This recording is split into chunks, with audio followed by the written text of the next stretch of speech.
D'abord, dans notre centre psychotrauma, on propose des thérapies qui sont recommandées à l'international sur le trouble de stress post-traumatique. Donc la thérapie d'exposition prolongée, la thérapie des processus cognitifs et la thérapie d'exposition par l'écriture.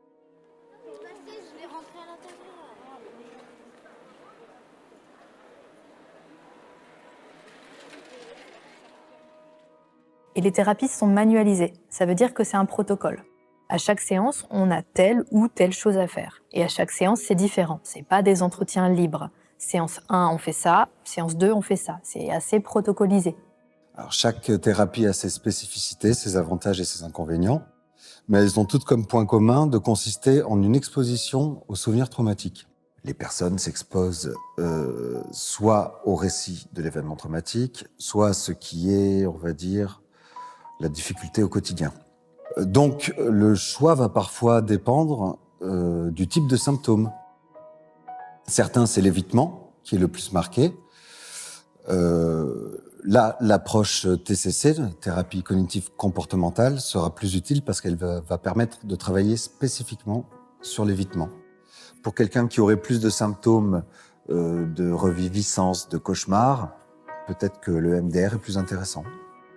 D'abord, au centre psychotrauma, on évalue toujours nos patients et on confirme le diagnostic de TSPT grâce à la CAPS, qui est un outil d'évaluation qui va venir nous aider à poser le diagnostic de TSPT et en fonction des résultats qu'on va obtenir à la CAPS, on va pouvoir identifier si le patient il a plutôt des évitements ou si on est plutôt sur des fonctionnements avec des croyances qui sont modifiées, beaucoup de culpabilité, beaucoup de rumination, ce genre de pensées irrationnelles qui se sont créées à cause du trauma. Ma psychologue, elle était pas trop d'accord au début pour que je fasse de l'EMDR. Parce qu'elle dit il faut laisser votre psychisme agir et en fait fonctionner. Enfin, en tout cas, laisser votre psyché aller à son tempo. Parce que si vous voyez pas les images et tout, c'est qu'en fait votre cerveau, il peut pas les recevoir. Et moi, je suis un peu bélier. Donc je lui ai dit rien à foutre en fait, je vais en faire quand même de l'EMDR. Donc elle dit d'accord et tout, et elle m'a orientée vers une psychologue qui faisait de l'EMDR, et maintenant j'en fais depuis 3 ans, je crois. Ouais, c'est ça. 3-4 ans, ouais. La littérature scientifique ne nous aide pas trop là-dedans. C'est difficile de trouver ce qu'on appelle des modérateurs de traitement pour orienter les patients vers l'une ou l'autre. Et quand on regarde bien la littérature scientifique, elle nous dit le MDR, la TCC, la TEP, la WET, tout ça est validé pour traiter le taux de stress post-traumatique. Mais au niveau de précision, et pas du tout comme en cancérologie où on est capable de dire on prend tel médicament parce qu'il y a un tel marqueur sur la tumeur, on n'a pas ce niveau de précision-là en psychiatrie et pas davantage en psychotraumatologie. Donc je dirais que c'est un peu un traitement empirique, ce qui fait qu'on choisit une thérapie ou une autre. Des fois, on n'y pense pas trop, mais il y a des petites contre-indications qui font qu'on est obligé de choisir l'une ou l'autre.